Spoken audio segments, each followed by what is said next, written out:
दरअसल अभी आप लोगों ने देखा है कि मालेगांव में जमीन माफिया का मामला, अतिक्रमण का मामला और अलग अलग मामले बहुत सारे जो मालेगांव शहर के अंदर उजागर हो रहे हैं। और मुझे लगता है ऐसा जिस हिसाब से मालेगांव के अंदर आज अतिक्रमण साफ किया जा रहा है या लोगों ने जो जमीन बेच के लोगों को फंसाने का काम किया, जो दलालों ने बोलो या जमीन व्यापारियों ने बोलो, जो गुंठे वाली जगह बेच दिए, किसी का महापालिका के रिजर्व की जगह वो बेच दिए, है ना। ऐसे बहुत सारे मुझे लगता है मालेगांव के अंदर मामले सामने नजर आ रहे, जो ऐसा लग रहा है कि मालेगांव के अंदर एक भौचाल आ गया। कई बस्ती तो ऐसा लग रहा है फलस्तीन के जब बमबारी हो रही, मालेगांव के अंदर ऐसी बमबारी जैसा एहसास हो रहा है कि जो तिलतिलाते बच्चे, बूढ़ी औरतें, हमारी माँ बहनें, नौजवान बच्चे या बुजुर्ग, देखो आज घर के बेघर हो गए। ये जो धोखेबाज जो लोग हैं जिन्होंने जमीन बेचने का काम किया, लोगों को फंसाने का जो काम किया, यानी ऐसा बेचे थे जगह की इनके बाप की जगह थी और गरीबों को बेच डाले 40,000 50,000 में। लेकिन इसका एक आप उल्टा भी सोचो कि गरीब आदमी को ये भी सोचना चाहिए, अगर कोई प्रॉपर्टी लाख रुपए की है, अगर आपको 10,000 में मिल रही है, 20,000 में कोई दे रहा है, 30,000 में दे रहा है, तो ये सब चीजें भी मालेगांव शहर की आवाम ने सोचना चाहिए। लेकिन एक गरीब आदमी है, पढ़ा लिखा नहीं, मालेगांव शहर के अंदर मजदूर तबके का शहर है, पढ़े लिखे नहीं है, इनको ज़्यादा एजुकेशन नहीं है, उस हिसाब से जो है ये ऐसे लोगों के चक्कर में,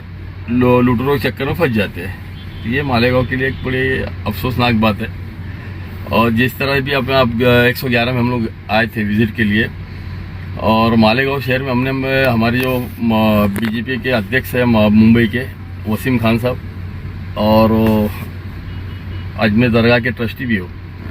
तो उनको भी हमने बुलाया क्योंकि मुंबई में रहते हैं और हमारे से मिनिस्टरों के बहुत करीब है उनके मामले। तो हमने जब जमीन के जो मामले मालेगांव शहर में है, तो हमने बताया उनको 111 के अंदर जो मामला है, तो वहाँ की आवाम ने बताई कि ये जगह किस तरह से हमने खरीदी, 30,000 रुपये दे के हमको किस तरह से कब्जा कराया गया, हमने परचेस की जगह। लेकिन अभी उन लोगों को भी महापालिका की तरफ से नोटिस मिली है, उसमें मालूमात ज़्यादा हमने लिए, उसके अंदर ऐसी मालूमात है कि वो महापालिका ने जगह इसको रिजर्व करने के बाद उसका पेमेंट कर दिया सामने वालों को, और उसका पर्पज ऐसा है कि हॉस्पिटल के लिए वो जगह एक्वायर की गई थी।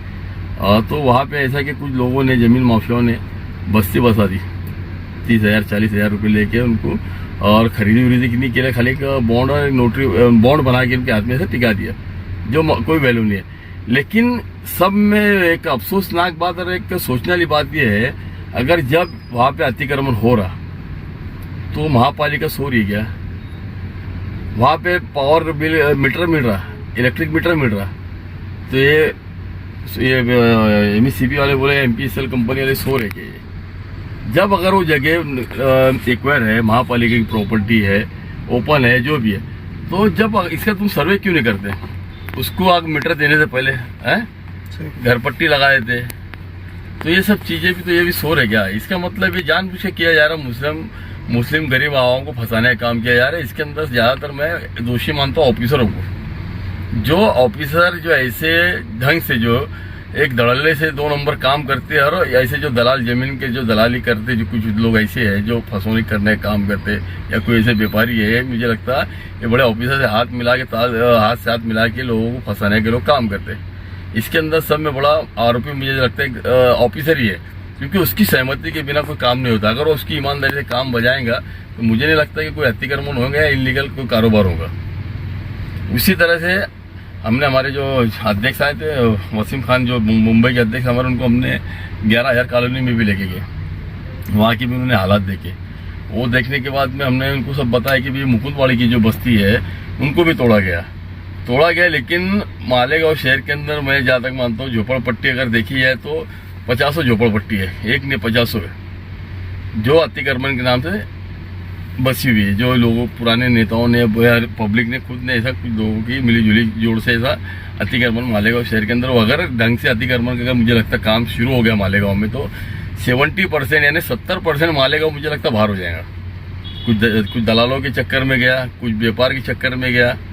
कुछ नेताओं के चक्कर में गया, कुछ ऑफिसरों के चक्कर में गया, यानी ले दे के सब मिली भगत करके गरीबों को फंसाने का मालेगांव शहर के अंदर काम किया गया। और आज निकल सभी के ऊपर एक तलवार लटकने वाली है, अतिक्रमण आना है। अब ये जो महापालिका की जगह है, सरकारी जगह है, पाट कैनल की जगह, ये सब जगह खाली होने ही आज निकल तो आवाम ने सतर्क रहना चाहिए।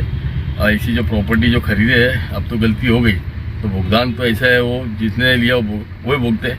या जिसने आपको लोगों को बेचा तो आप उसके पीछे पड़ के पहले डॉक्यूमेंट्स क्लियर करवा ले, और या तो फिर आपके ऊपर कोई मामला आने पहले आप एक कहने कहीं 12-25 का तो नहीं, एक प्लॉट आप ले लो,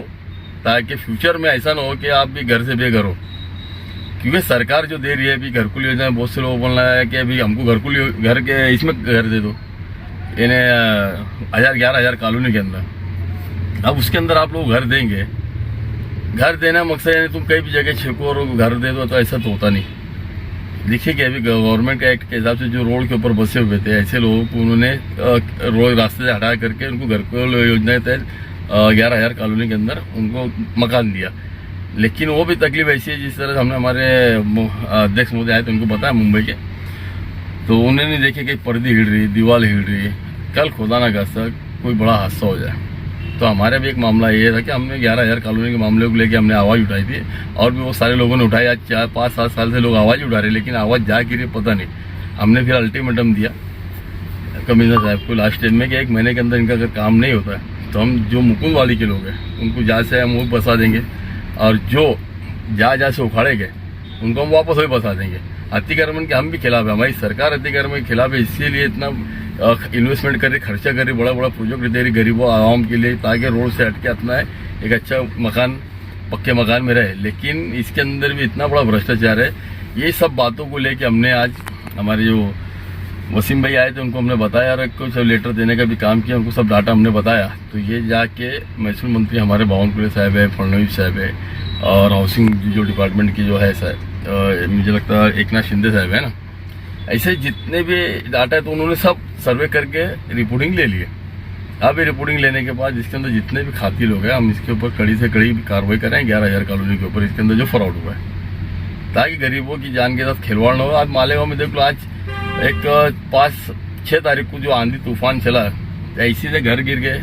पतरे उड़ गए, स्कूलों की दीवारें गिर गई, कितना नुकसान हुआ।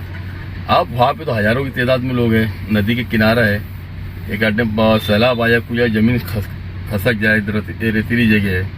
यानी अनेक बातें वहाँ पे। पर्दी दीवार तो ऐसी हिट रही, जोरदार हवा से, बारिश से बिल्डिंग अगर बैठ जाती है तो मुझे लगता है यानी